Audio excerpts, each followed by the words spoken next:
Hey, welcome to day 40 of my starting a software company in 100 days vlog and journey. So today I wanted to revisit a topic I've touched on a couple different times in these videos, and that is pricing.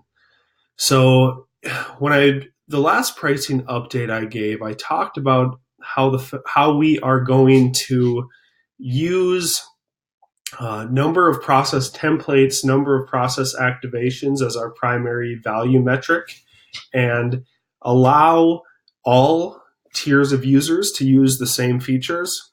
Well, as we've been doing a little bit more research into some of the more advanced features that we're going to build. I don't think this will be in our Playbook MVP, but one of them is some more advanced automations. So an example of that would be if you complete a task, kick off a new process. Or if you select a certain field from a dropdown, kick off a new process.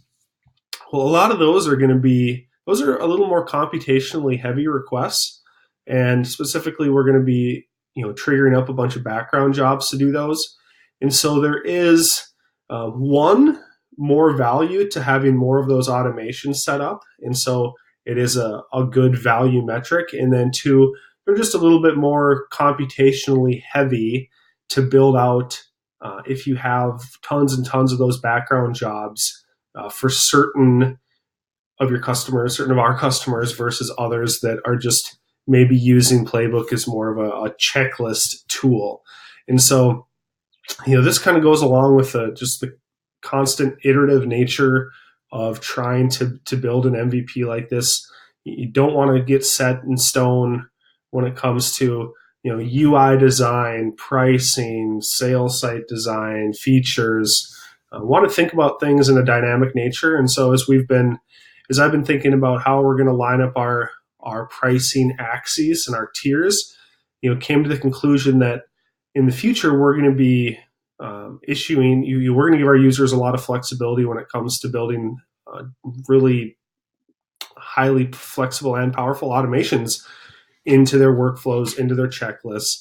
And with that, I don't think that's a something that a person who doesn't use that feature, they use zero, and somebody that maybe uses 100 different automations, those two are going to have getting much different value out of the product, and at the same time a different cost structure on our end. And so we need to add another value metric there, another value axis, a pricing axis.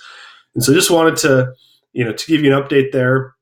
If you're building a product or if you're building a company, don't feel like you need to have these things set in stone that they can never change. And it's interesting, me talking about this.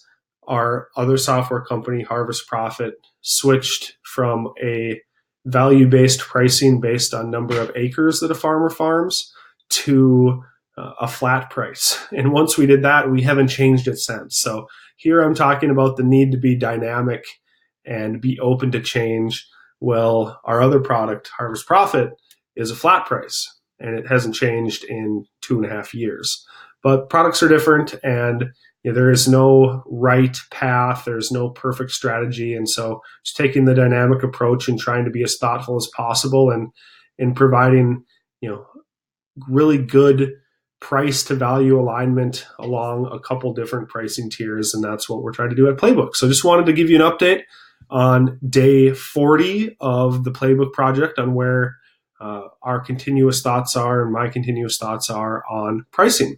And so look forward to chatting with you tomorrow as I give you my thoughts on our initial sales site design and where I'm going for inspiration and probably the path that we're going to go to get an initial marketing sales site set up for Playbook. So once again, thank you for joining me on this journey, and would love to have you like the video, subscribe if you're enjoying following along, as we are now 40% done with starting our software company in 100 days. So thanks for being here, and we look forward to seeing you again in the future. Thanks.